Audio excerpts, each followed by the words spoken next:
Le jour se lève à peine près de ce magasin de bricolage. Ils sont déjà là. Une dizaine d'hommes prêts à travailler sans être déclarés. Nous allons à leur rencontre. Certains acceptent de nous parler. Les gens qui sont à l'été, ils cherchent du travail. Hein. Au niveau des bâtiments, ménages, tout. Et c'est payé combien? Par jour, c'est à 5 €.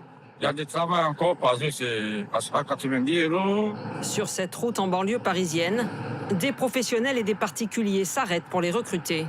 L'entretien d'embauche dure moins d'1 minute, le temps de négocier le prix. Vous aimeriez pouvoir travailler normalement? Mais le plus important, c'est de travailler normalement, c'est pas travailler illégal, parce que là, ça c'est illégal. Oh, mais quand tu n'arrives pas à travailler normalement, on te régularise pas. Tu vas travailler normalement comment? Tu peux pas. Le travail dissimulé touche divers secteurs. Commerce, service à la personne et surtout, le BTP. À Lyon ce jour-là, Matteo Chazalet et Sophie Scherma, inspecteurs du travail, contrôlent tous les ouvriers présents sur ce chantier. Pièce d'identité, monsieur, s'il vous plaît. Vous êtes en CDD, CDI? CDI. Et vous prenez une pause? Une pause au midi. Combien de temps? 1 heure de pause? Ces deux menuisiers sont en règle, mais pas cet homme embauché par une entreprise de nettoyage. Do you sign a contract? Non. No? Non. What's the country you're born? Nigeria. Nigeria?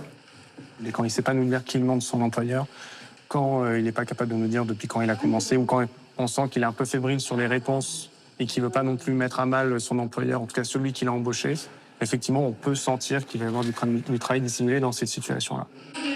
Pour tenter d'y voir plus clair, Sophie Scherma appelle son employeur. Depuis une demi-heure, nous voyons ce monsieur en train de travailler sur le chantier estimé déclaré. Mais l'inspectrice doute, car l'homme a déposé une demande d'asile.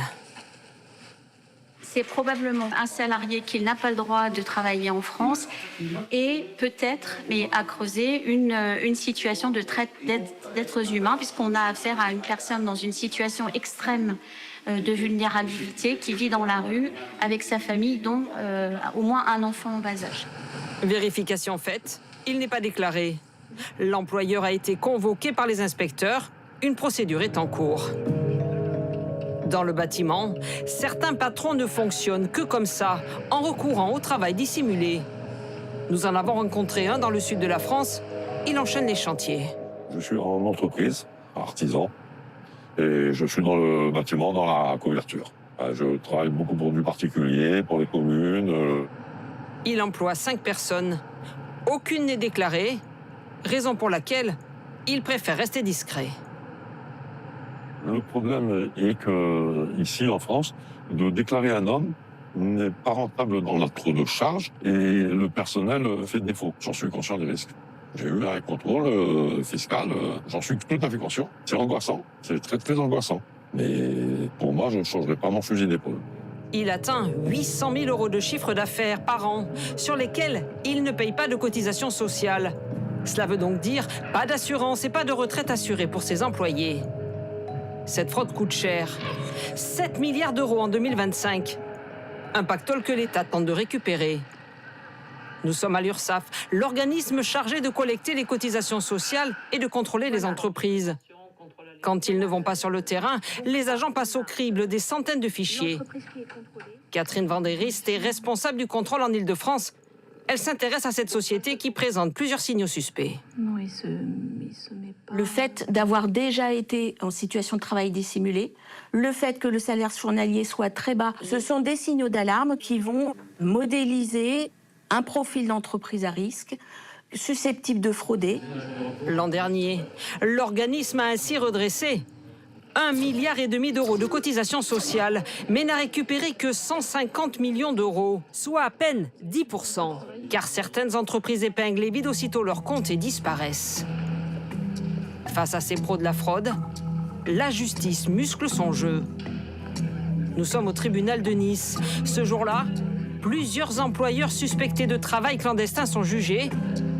Et pour mieux les traquer, le parquet déploie désormais les mêmes moyens que dans les dossiers de stupéfiants.